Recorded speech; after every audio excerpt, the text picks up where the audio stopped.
মা বাপ আছে না সন্তান দিয়ে মেরে আলায়। কিছু সন্তান আছে তাদের মা বাবার অযত্নের কারণে তারা হয় ইয়াবাখোর, বাবাখোর, টুকাই মস্তান, রাস্তার মাস্তান, রাস্তার ডাকাত, চোর, এর খাতায় নাম যায় বাবা মার অবহেলার কারণে।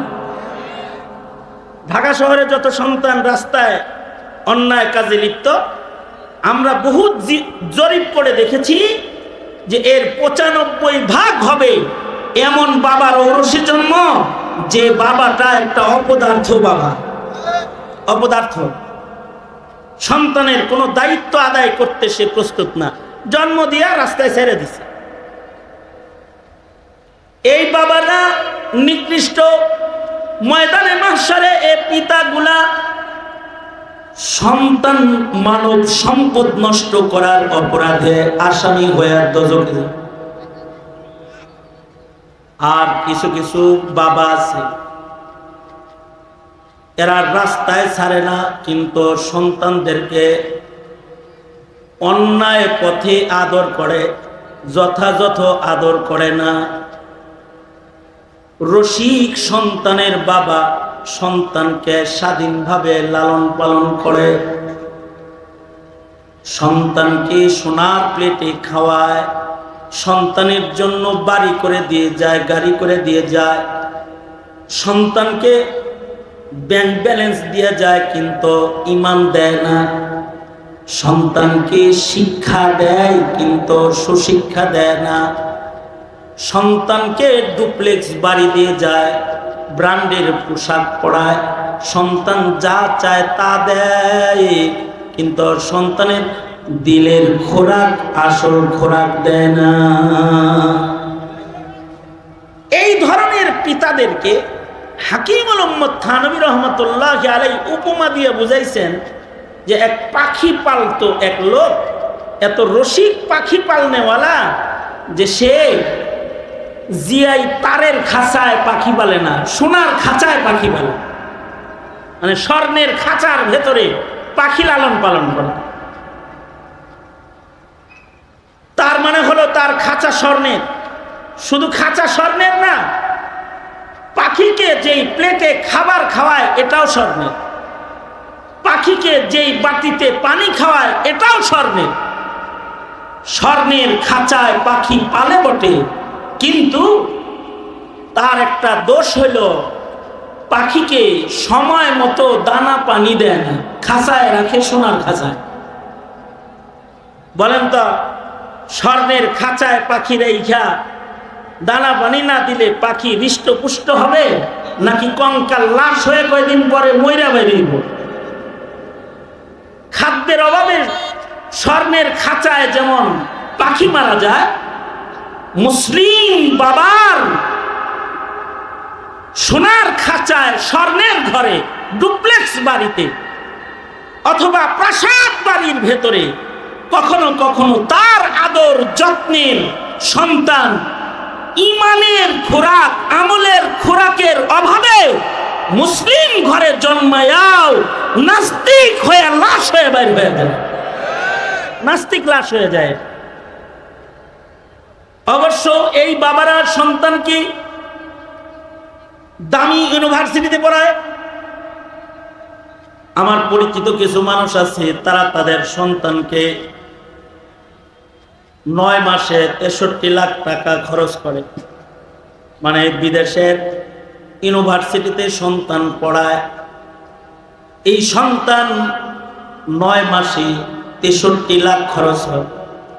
যদি 4 সেশন শেষ করে ডক্টরেট ডিগ্রি নেয়, তাতে 3.5 কোটি টাকা খরচ করে ডিগ্রি লয়েছে। 3.5 কোটি খরচ করে সন্তানদের ডিগ্রি লয়েছে, কিন্তু কালেমা শিখায় নাই, নামাজ শিখায় নাই, আদর্শ শিখায় নাই, আদব শিখায় নাই। যদি এমন আদর যত্নের শিক্ষা কোনো পিতা শুধু সন্তানকে দেয়, হালাল শিখায় না, হারাম শিখায় না, ইবাদত চিনায় না, গুনাহ চিনায় না, তখন এই সন্তান বাবার আদর যত্নে শিক্ষিত হয়, কিন্তু এরা হয় সমাজের শিক্ষিত বেঈমান। সমাজে কিছু কিছু শিক্ষিত আছে, এরা শিক্ষিত চোর, এরা শিক্ষিত ডাকাত, এরা শিক্ষিত খুনি। কথা বলেন, আওয়াজ করে বলেন, জোরে আওয়াজ করে বলেন। এরা শিক্ষিত খুনি, অথবা তারা শিক্ষিত স্মাগলার, শিক্ষিত আন্ডার ওয়ার্ল্ডের বড় সন্ত্রাসী, শিক্ষিত সন্ত্রাসী। এরা পোশাক পরা লাইসেন্সধারী খুনি, শিক্ষিত খুনি। শিক্ষার সনদ দিয়ে তারা চাকরিও পেয়েছে, কিন্তু চাকরি পেয়েছিল নিরাপত্তা দেওয়ার, কিন্তু তারা চাকরির দায়িত্ব পালন করতে গিয়ে শাপলা চত্বরে আলেমগুলি করে শহীদ করে তারা নিকৃষ্ট হত্যাকারীর খাতায় নাম লেখায়েছে, হত্যাকারীর খাতায় তাদের নাম। এরাও শিক্ষিত, তাদের পিতামাতা তাদেরকে শিক্ষা দিয়েছে, কিন্তু কেউ শিক্ষিত চোর, এই চোরের চুরানির জ্বালায় ব্যাংক খালি।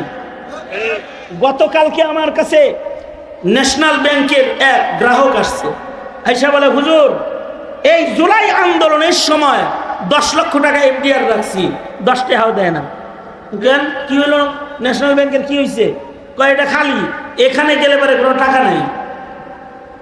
খবর নেওয়াইলাম, এই এক ব্রাঞ্চের এই অবস্থা না, বহু ব্রাঞ্চের এই অবস্থা, যে রিজার্ভ ফান্ড শুধু খালি না, জাতির আমানত রাখার জায়গা ব্যাংক লুটপাট করে ওরা ভিনদেশে পাড়ি দিয়েছে। ভিনদেশে পাড়িয়ে দি শিক্ষিত চোর, শিক্ষিত ডাকাত। বুঝা থাকলে বলেন তো, অশিক্ষিত চোর বেশি ভয়ঙ্কর না শিক্ষিত চোর? অশিক্ষিত ডাকাত বেশি ভয়ঙ্কর না শিক্ষিত? অশিক্ষিত খুনি বেশি ভয়ঙ্কর না শিক্ষিত খুনি বেশি ভয়ঙ্কর? যেমন শেখ হাসিনার শিক্ষার ডিগ্রি কিন্তু অনেক বেশি, কিন্তু স্বাধীনতার পরে এমন খুনি বাংলাদেশে আর একটা জন্ম নেয় নাই। তার কিন্তু সনদের অভাব নাই, সর্বোচ্চ ডিগ্রি আছে শেখ হাসিনা। খুনি হিসাবে, মানুষ হত্যাকারী হিসাবে, আলিম হত্যাকারী হিসাবে, হাফেজ হত্যাকারী হিসাবে, নিষ্পাপ মাসুম শিশুদের বুকে গুলি করার হুকুমের আসামি হিসাবে তার চাইতে নিকৃষ্ট খুনি স্বাধীনতার পরে এই দেশের ইতিহাসের নাম খুঁজে পাওয়া যাবে না। শিক্ষা তো অর্জন করল, কিন্তু শিক্ষাটা সুশিক্ষা যদি না হয়, তাইলে যেই পিতা এমন কুশিক্ষা সন্তানকে শিক্ষা দেয়, সন্তানকে শিক্ষিত বানানোর পরেও এই পিতা সন্তানের দ্বারায় না দুনিয়া না আখিরাত হেফাজত করতে পারে, এই সন্তানগুলো ওই পিতা মাতার জন্য বুঝা হবে, মুসিবত হবে।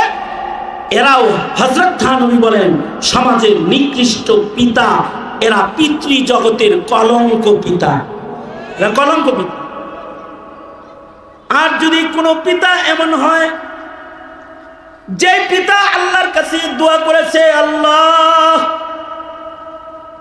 এমন একটা সন্তান দাও যেটা আমার চোখ শীতল করবে, এমন একটা সন্তান দাও যেটা মরে গেলে আমার জন্য দোয়া করবে, ওগো আল্লাহ এমন একটা সন্তান দাও যে সন্তান ময়দানে মাহশরে আমার ইজ্জত বৃদ্ধির কারণ হবে। রব্বানা হাবলানা মিন আজওয়াজিনা ওয়া যুররিয়াতিনা কুররাতা আ'য়ুন ওয়াজআলনা লিল মুত্তাকিনা ইমামা। একদিকে ভালো সন্তান রবের কাছে কামনা করেছে আর বলেছে, এমন সন্তান দে আল্লাহ, এমন সন্তান দে কামাই খাওয়ার আশা নাই, আমি মরে গেলে দোয়া করবে যে। ওগো আল্লাহ এমন একটা সন্তান আমাকে দাও যে সন্তান আমি কবরে শুয়ে থাকলে আমার জন্য দোয়া করবে, এমন একটা সন্তান দাও যে আমাকে শাফাত করবে, যে জমিনে বদকার না, যে হবে নেককারদের সর্দার। আর যদি নেক একটা সন্তান কারোর ঘরে এসে যায়, সে যদি ভাঙ্গা ঘরের বাসিন্দাও হয়, তার জীবনটা যদি দরিদ্র জীবনও হয়, দারিদ্রতার সবলে যদি সে কষ্ট দুনিয়াতে পায়, একটা নেক সন্তানের পিতা হিসাবে ময়দানে মাশরে মহান আল্লাহ সম্মানের জান্নাত তাকে দান করবে। মানুষ যদি নিকৃষ্ট হয়, তখন এই মানুষটা নাজাসুল আইন, শুয়োরের চেয়ে বেশি নিকৃষ্ট হয়। কারণ শুয়োর নাপাকি ছড়ায় নির্ধারিত জায়গায়, কিন্তু মানুষ যদি নিকৃষ্ট হয়, তার নাপাকি ছড়ায় সারা জমিনের উপরে। এ কারণে একজন খারাপ মানুষের নাপাকি, তার দিলের নাপাকি কখনো কখনো সারা জাহান গ্রাস করে। আর একজন উৎকৃষ্ট মানুষের প্রভাব, একটা উৎকৃষ্ট মানুষের আনোয়ার কখনো কখনো সারা দুনিয়াকে উৎকৃষ্ট করে। এ কারণে মুহাম্মদুর রাসূলুল্লাহ সাল্লাল্লাহু আলাইহি ওয়াসাল্লাম একজন পয়গম্বর, কিন্তু তার প্রভাব সারা দুনিয়াতে, যে সারা দুনিয়ার জন্য আল্লাহ তাআলা তাকে যথেষ্ট করে পাঠিয়েছেন। আবার একজন নাপাক নিকৃষ্ট মানুষ ফেরাউন অথবা নমরুদ যদি হয়, তাহলে তার নাপাকি সারা জাহানের ভেতরে ছড়ায় যায়। এই কারণেই খারাপ মানুষ যদি একটা পরিবারে একজন জন্মগ্রহণ করে, তো একটা পরিবার ধ্বংসের জন্য একজন খারাপ মানুষ যথেষ্ট হয়ে যায়। সমাজে যদি একজন খারাপ মানুষের অবস্থান হয়, তো গোটা সমাজ ধ্বংসের জন্য একজন যথেষ্ট হয়ে যায়। রাষ্ট্রের চেয়ারে যদি খারাপ মানুষ বসে যায়, তো একজন খারাপ মানুষের কারণে গোটা রাষ্ট্রে অশান্তির আগুন দাউ দাউ করে জ্বলতে রয়। আর ওই মানুষটাকে যখন সেখান থেকে সরানো হয়, রাষ্ট্র ঠান্ডা হয়ে যায়, যেমন শেখ হাসিনা। একজন মানুষ কিন্তু গোটা দেশে আগুন জ্বালানোর জন্য যথেষ্ট হয়ে যায়। এ কারণে মানুষ যেন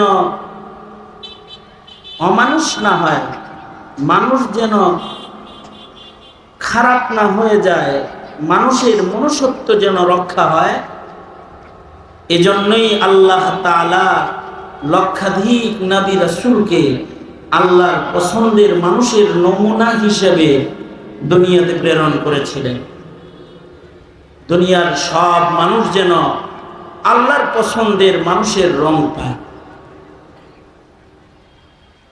মানুষ যেহেতু মানুষের ঘরেই জন্মায়, আমি আজকে মরে গেলে আর আমারে পাবি? আমি যদি আজকে মারা যাই, কালকে থেকে তো আর আমাকে পাওয়া যাবে না।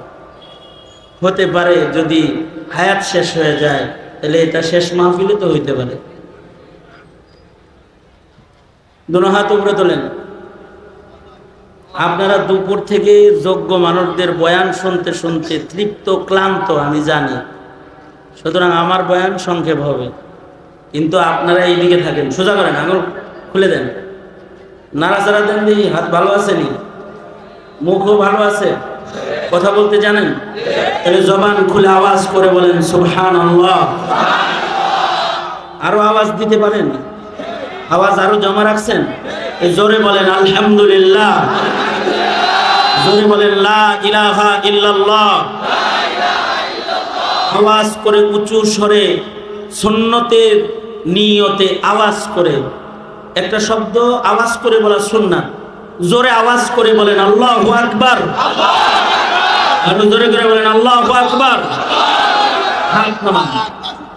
এই যেমন আমার দিকে ছিলেন, আপনারা যেমন এই আমার দিকে ছিলেন, অল্প কিছু সময় আমার দিকেই থাকবে।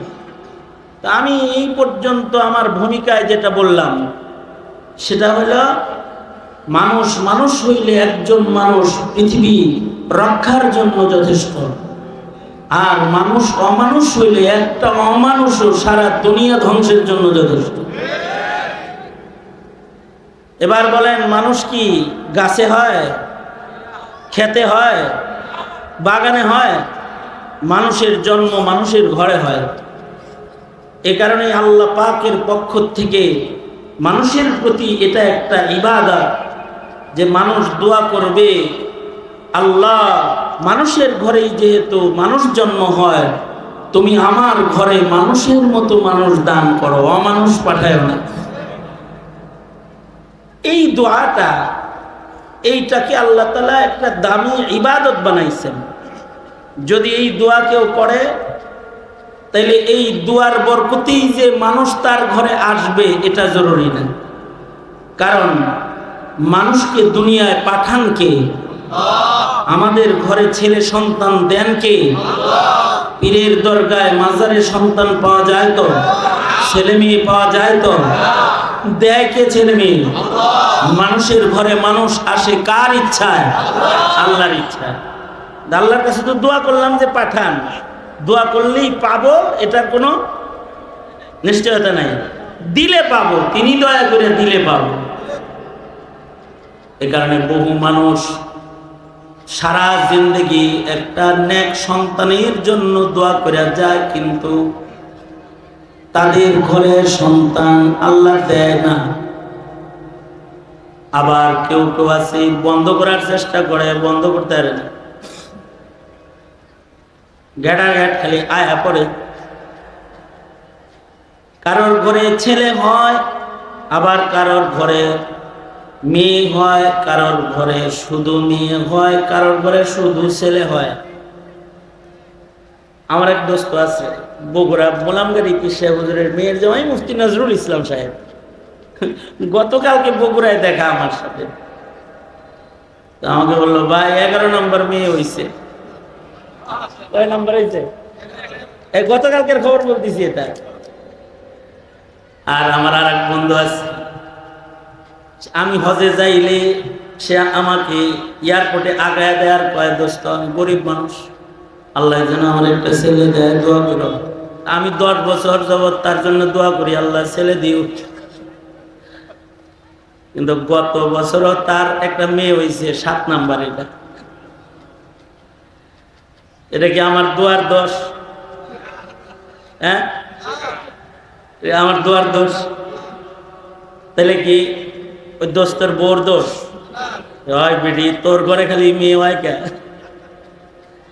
আসলে দেন কে? জোরে আওয়াজ করে বলে। এটা মানুষের হাতে নাই। তিনি দিলে আসে, তিনি না দিলে বঞ্চিত থেকে যায়। কিন্তু যদি সব মানুষ নেক সন্তানের দোয়া করে যায়, মুমিনদেরকে এই দোয়ার বরকতেও মহান আল্লাহ ময়দানে মাহশরে মর্যাদা দান করবেন। ইবাদুর রহমান, আসমানে একটা খাতা আছে, যে খাতা ইবাদুর রহমানের খাতা। মুফতি আজম শফি রহমাতুল্লাহ আলাইহি বলেন, আল্লাহর মনোনীত গুণওয়ালা বান্দাদের নাম ও খাতায় আল্লাহ পাক তুলেন, যে খাতার শিরোনাম ইবাদুর রহমান। যারা তাদের দোয়ায় আল্লাহর কাছে নেক সন্তান নসলে চায়, দোয়ার কারণে আল্লাহ তাআলা তাদের নাম ইবাদুর রহমানের খাতায় উঠায় দেয়।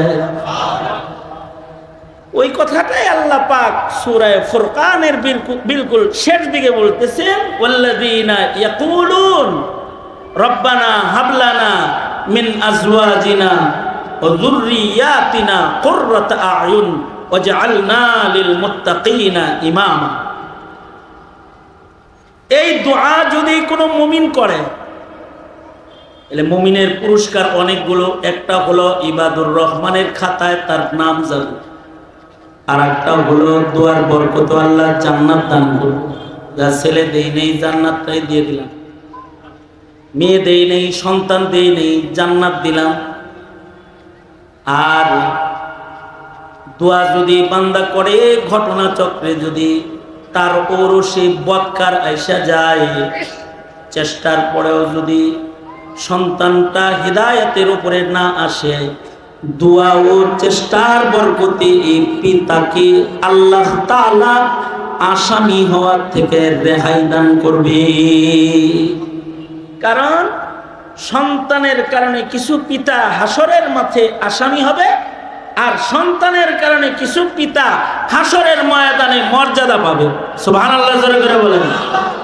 ঔরসের সন্তানের কারণে কিছু পিতা ময়দানে মাহশরে মর্যাদা পাবে। যেমন এই যে উলামা পরিষদ, আলেমদের পিতারা যারা, হাফেজদের পিতা যারা, মাতা যারা, হাদিসে আছে আল্লাহর রাসূল বলেন ময়দানে মাহশরে এই হাফেজ আলেম সন্তানের কারণে আল্লাহ তাআলা মা বাবাকে সম্মান দিয়া তাদের মাথায় নূরের তাজ পরাইবেন নিজের হাতে, যে নূরের তাজের আলো সূর্যের আলোর চাইতে ভালো হবে। সূর্যের আলোর চাইতে ভালো হবে। আবার কিছু কিছু সন্তানের কারণে পিতামাতা বেইজ্জত হবে।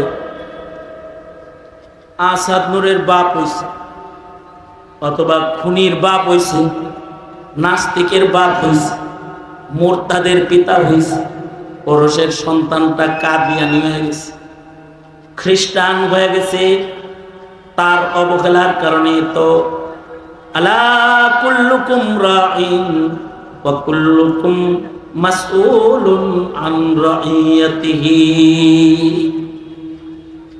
সবাই রক্ষক যার যার জায়গায়, দায়িত্বের কারণে সকলকে আসামি হয়ে দাঁড়াতে হবে। সন্তানের কারণে বহু মা বাবারে আসামি হইতে হবে। এ কারণে সব মা বাপ উৎকৃষ্ট না, কিছু মা বাপ আছে নিকৃষ্ট।